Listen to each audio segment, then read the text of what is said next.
ઓમ ગણેશ હર હર મહાદેવ। હવે તમને અમુક દાન કહું છું જે સહજ છે, સરળ છે અને આ પુરુષોત્તમ મહિનામાં તો અવશ્ય કરવા જોઈએ। અને એ સાક્ષાત મહાદેવ વાચ અર્થાત મહાદેવજીએ કહેલું છે। આ જ પુરુષોત્તમ મહિનાની કથાના જ્યારે અધ્યાયો શ્રવણ કરાવીશ ત્યારે આવશે, પણ આખો મહિનો હજુ ઘણો બાકી છે। હું તમને અત્યારથી આ દાન વિશે કહી દઉં, અને એ દાન હર કોઈ કરી શકે એવા સરસ મજાના દાન છે। એમાં 3-4 દાન કહું છું અને બીજા અમુક જ્યારે સમય આવશે કે તિથિ પ્રમાણે ત્યારે હું તમને જરૂરથી એ પણ જણાવીશ।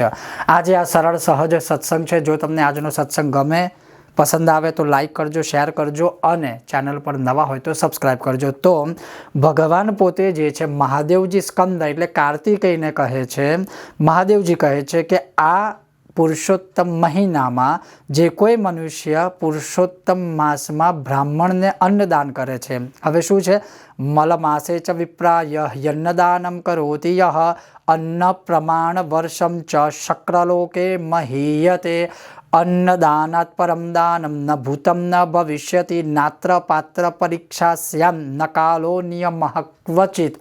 હવે બહુ સરસ છે, મહાદેવજી પોતે બોલે છે કે જે માણસ પુરુષોત્તમ મહિનામાં બ્રાહ્મણને જે કોઈ શક્તિ પ્રમાણે અન્નદાન કરે છે તો એ અન્નના જેટલા કણ હોય એટલા વર્ષ સુધી એ ઇન્દ્રિયોના લોકમાં એટલે ખાસ કરીને ઇન્દ્રલોકમાં એ નિવાસ કરે છે અને પૂજાય છે। અન્નદાન જેવું કોઈ શ્રેષ્ઠ દાન થયું નથી અને થશે નહીં। અને એમાં પણ અહીંયા ખાસ આ વસ્તુ સાંભળજો, એમાં પણ જે અન્નદાન છે એ સુપાત્રની પરીક્ષા હોતી નથી અને અમુક સમય કે નિયમ પણ હોતો નથી। હર કોઈને હર કોઈ વખતે અન્નદાન કરવું તે ઉત્તમ દાન છે।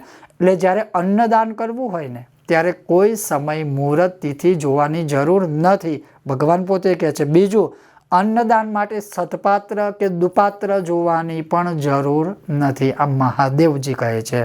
હવે આ બહુ સરસ છે અને આ બહુ એટલે મહાફળ આપવાવાળું દાન છે। કયું દાન છે કે અસ્મિન મલિમ્લુચે માસે ઘટાસ્ત્રિંશત મિતાસ્તથા દેયા વિપ્રાય ભક્ત્યા ચ સપ્તધાન્યશ્ચ પૂરિતા અશક્તશક્તશા પુત્ર સપ્ત પશ્ચમીસ્તથા દધ્યત વિપ્રાય ભક્ત્યા ચ પરે દિવસ પંચકે। હવે ગુજરાતીમાં કહું તો આ પુરુષોત્તમ માસમાં 7 ધાન્યથી ભરેલા 30 ગળા, 7 ધાન્યથી ભરેલા 30 ગળા, આની પરિભાષા હું તમને પછી થોડું સમજાવું છું।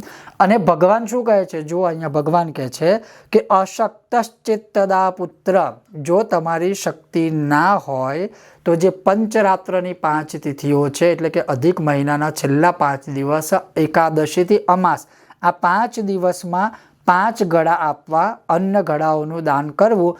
જે માણસ સમુદ્રો તથા વનો સહિત આખી પૃથ્વીનું દાન કરે છે અને એ પુણ્ય પ્રાપ્ત થાય એટલું જ પુણ્ય આ ગળાની અંદર અન્ન ભરીને દાન કરવાથી પ્રાપ્ત થાય છે, મહાદેવજી કહે છે। હવે એ કેવી રીતે હું તમને થોડું સમજાવવાનો પ્રયત્ન કરું 30 ગળાના વિષયમાં। હવે 30 ગળા એવા 7 ધાન્ય ભરીને, તો હવે 7 ધાન્ય ભરેલા એવા 30 ગળા અલગ અલગ કરવા ભેગા કરવા, તો હું પ્રેક્ટિકલી તમને વાત કરું તો એક જ માટીનો ઘડો, મોટી સાઇઝ નાની સાઇઝ એ તમારી ઉપર છે, તમારી સ્થિતિ પ્રમાણે। તમે માની લો કે તમે 1 લીટરનો એક ઘડો માટીનો લીધો, એની અંદર પાણી નથી ભરવાનું, ખાલી માટીનો ઘડો। હવે માની લો કે તમારી શક્તિ પ્રમાણે એમાં જે સપ્ત ધાન્ય હોય એટલે કે 7 પ્રકારના અલગ અલગ જે અનાજ હોય છે એ 7 અનાજ લેવાના અને એ જ ગળામાં, જેમ કે માનો એક અનાજ 100 ગ્રામનું, બીજું અનાજ 100 ગ્રામનું પેક, ત્રીજું 100 ગ્રામનું પેક, એમ કરીને ટોટલ એક ગળામાં 7 અનાજ ભરી દો। એવા તમે 30 ગળા જે છે એ દાન કરી શકો છો। અને એ સુપાત્ર સુયોગ્ય બ્રાહ્મણને, અહીંયા વાત છે આ ગળાના દાન વિશે, અન્નદાનની વાત નથી કરતો, આ સપ્તધાન્યની વાત છે। તો એક ગળામાં 7 ધાન્ય ભરી એવા 30 ગળાનું દાન કરવું, જો તમે સશક્ત હોય તો। ના હોય તો ભગવાન પોતે કહે છે કે કઈ ચિંતા ના કરશો, જે છેલ્લા 5 દિવસ છે 11, 12, 13, 14 અમાસ, રોજનો એક ગળો, એમાં 7 ધાન ભરી એ રીતે રોજના 5 દિવસના 5 ગળા તમે બ્રાહ્મણને દાન કરશો તો ભગવાન શું કહે છે, જે માણસ પૃથ્વીના બધા સમુદ્રો, બધા જંગલો, આ બધું દાન કરવાથી અને પૃથ્વી દાન કરવાથી જે ફળ મળે છે એ આ 7 ધાન્ય ભરેલા ખાલી ઘડાથી દાનથી, ઘડાના દાનથી, કુંભના દાનથી એ મનુષ્યને ફળ પ્રાપ્ત થાય છે. અને મહાદેવ પાછા એવું કહે છે, બહુ વિચારવાની જરૂર નથી. શું કહે છે? નાત્ર પાત્ર પરીક્ષા છે. મહાદેવજી શું કહે છે?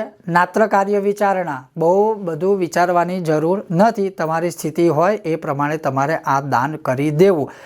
હવે આગળ બીજા નાના મોટા થોડા ઘણા સારા એવા દાન છે, એ પણ હું તમને આવનારા સમયમાં 11 પહેલાં હું તમને શ્રવણ કરાવીશ. સત્સંગ, આ સત્સંગ તમને કેવો લાગ્યો જરૂરથી મને કહેજો. ને જો તમને આ સત્સંગ વિષય વિડીયો પસંદ આવ્યો હોય તો લાઇક કરજો, શેર કરજો, ને ચેનલ પર નવા છો તો સબસ્ક્રાઈબ કરજો. ખૂબ જ જલ્દી પાછા મળીશું નવા વિષય વિડીયો સત્સંગ સાથે. ત્યાં સુધી તમે જોતા રહો. ચાલો સત્સંગ કરીએ મારી સાથે. ઓમ ગણેશ, હર હર મહાદેવ, જય સિયારામ, પુરુષોત્તમ ભગવાનની જય.